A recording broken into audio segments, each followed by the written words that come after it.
कैसे एक मोची बाटा कंपनी का मालिक बना।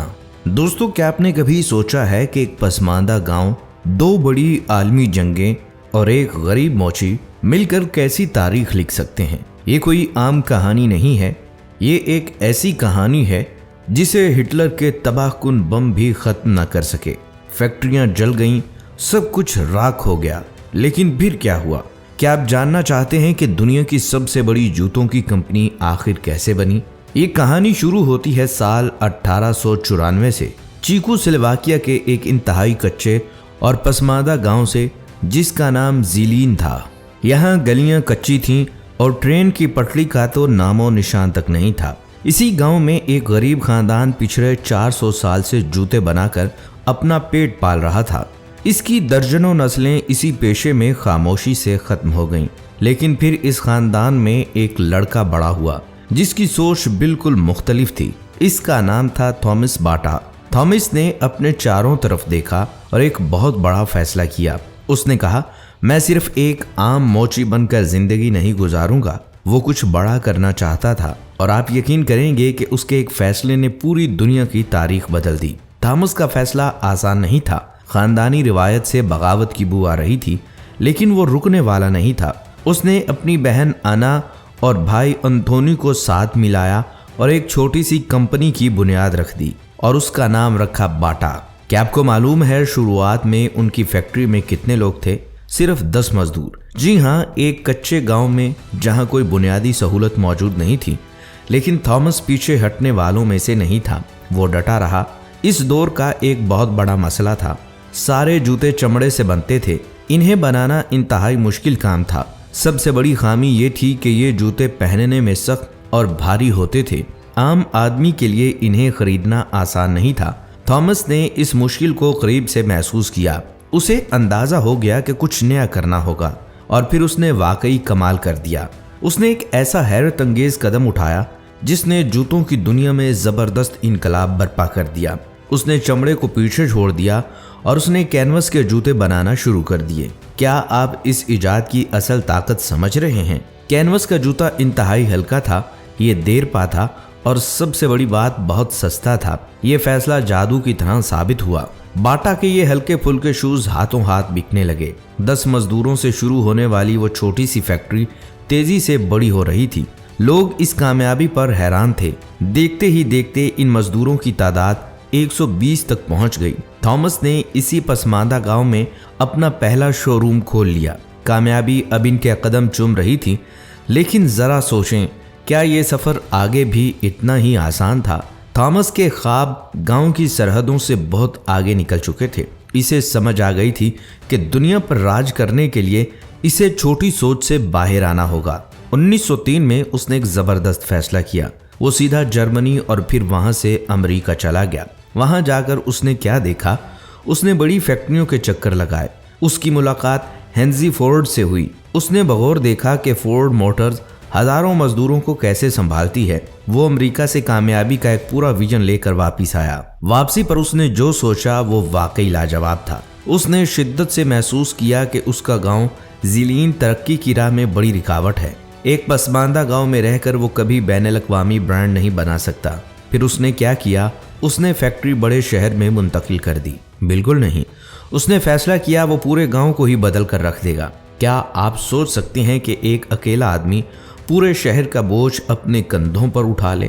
थॉमस ने बिल्कुल यही किया। उसने कच्ची गलियों की जगह पक्की सड़कें बिछा दी। मजदूरों के बच्चों के लिए आला स्कूल खोले। क्या आपको मालूम है उसने एक बैंक भी बनाया जो लोगों को छोटे कर्जे देता था। मजदूरों के लिए बेहतरीन और हवादार घर तामीर करवाए। पूरे गांव में टेलीफोन की लाइनें बिछा दी और एक सिनेमा भी बनाया।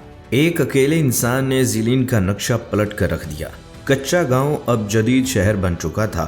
1914 तक बाटा कंपनी 400 मजदूरों के साथ इलाके की सबसे बड़ी ताकत बन चुकी थी। लेकिन जरा ठहरें, हालात हमेशा पुरसुकून नहीं रहते।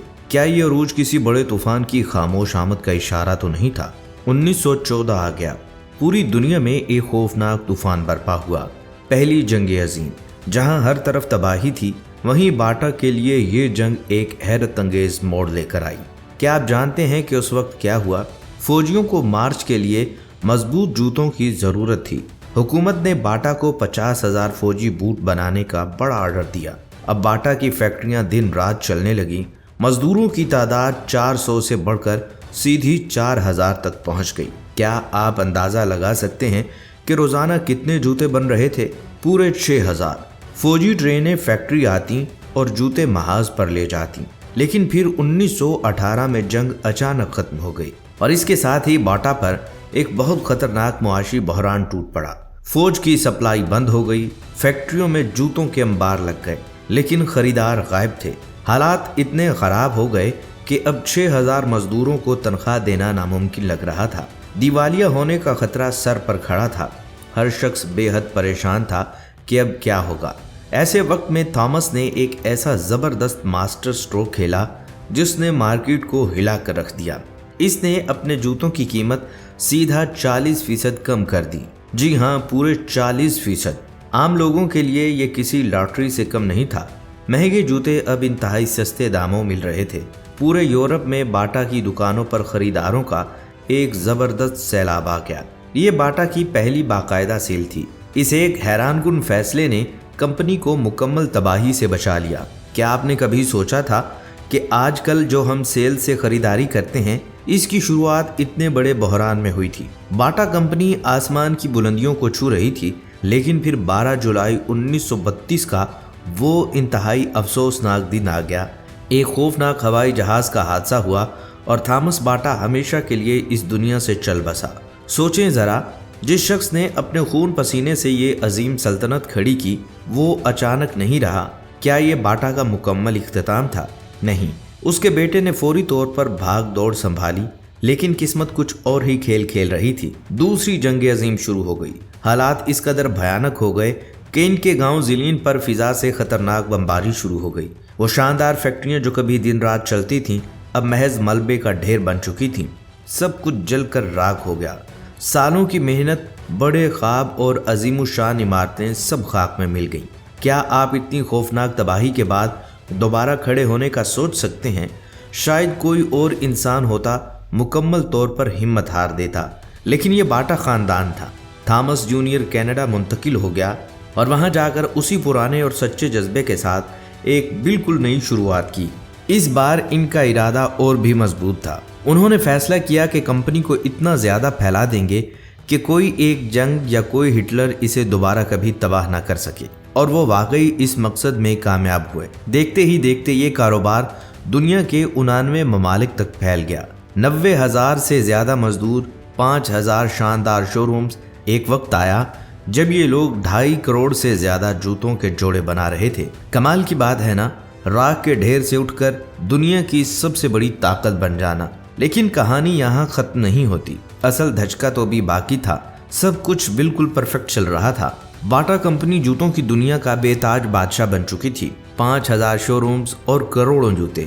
क्या आपको लगता है कि इतनी बड़ी और मजबूत सल्तनत कभी गिर सकती है? बज़ाहिर तो ये नामुमकिन लगता है। जिस कंपनी को हिटलर के खतरनाक बम और 2 बड़ी आलमी जंगें ना गिरा सकी, इसे भला कौन ख़त्म कर सकता था? लेकिन असल खराबी तो अंदर से शुरू हुई। ख़ानदान में इख्तलाफात ने सर उठाना शुरू कर दिया। वो लोग जिन्होंने मिलकर ये पूरी सल्तनत खड़ी की थी, अब आपस में ही बंटने लगे। एक ग्रुप हमेशा के लिए कनाडा चला गया और दूसरे ने ब्रसल्स में डेरे डाल लिए। आज हालत ये है कि जिलीन शहर में बाटा ख़ानदान का एक भी फर्द नहीं रहता। क्या आप इस जवाल की शुरुआत देख रहे हैं? अपनों की दूरी ने कंपनी की जड़ें खोखली कर दी और फिर एंट्री होती है एक ऐसे मुआशी अफरियत की, एक ऐसा खतरा जिसने पूरी दुनिया की मार्केट को हिला कर रख दिया, और वो था चीन। चीन ने पूरी दुनिया में सस्ते जूतों का एक ज़बरदस्त सैलाब बर्पा कर दिया, और यही वो खामोश वार था जो बाटा बर्दाश्त न कर सका। जिस कंपनी ने 4 बड़े आलमी मुआशी बहरान हंस कर झील लिए, उसे चीन के सस्ते माल ने एक ही झटके में निगल लिया। आज जिलीन में बाटा कॉम्प्लेक्स पर बड़े बड़े ताले पड़े हैं। वो फैक्ट्रियां जहां कभी दिन रात मशीनें चलती थीं, अब वहां मौत जैसी खामोशी है। शानदार इमारतें अब आहिस्ता आहिस्ता गिर रही हैं। क्या आपको इस बात पर हैरत नहीं होती? एक वक्त का अजीम बादशाह आज खामोशी से अपनी मौत मर चुका है। बस जिलीन में अब बाटा का सिर्फ नाम बाकी रह गया है। एक झटके में सब कुछ कैसे भस्म हो गया। जिलीन का शहर आज भी बहुत खूबसूरत है, लेकिन बाटा की वो अजीम इमारतें अब बिल्कुल खामोश खड़ी हैं। वहाँ अब सिर्फ एक म्यूजियम बाकी बचा है और बाहर थॉमस बाटा का खामोश मुजस्मा है। क्या आप जानते हैं ये मुजस्मा आज भी क्यों खड़ा है? क्योंकि थॉमस सिर्फ पैसे कमाने वाला कोई आम बिजनेसमैन नहीं था।